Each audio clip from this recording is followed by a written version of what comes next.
সুবিমলবাবু সম্পূর্ণ মানসিক দিক থেকে নিঃস্ব হয়ে গিয়েছিলেন। তার পত্নীর মৃত্যুর পর সন্তানের সঙ্গে সম্পর্কের মধ্যে দূরত্ব রয়েছে।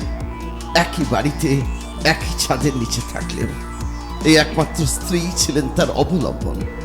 হঠাৎ করেই লাং ক্যান্সারে আক্রান্ত হয়ে অকালে চলে গেলেন। এই একটা মানুষকে অবলম্বন করে জীবনের ৫৫টা বছর বেঁচে এসেছিলেন সুবিমলবাবু।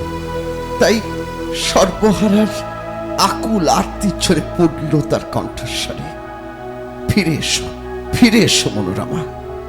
সেই আত্মার আত্মীয়তার অচ্ছেদ্য বন্ধন কোথাও যেন নিরাসক্ত মহাকালকেও নাড়া দিল।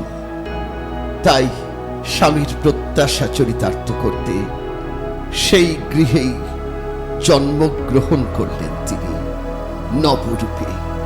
কিন্তু থেকে গেল চেহারার কিছু চিহ্ন।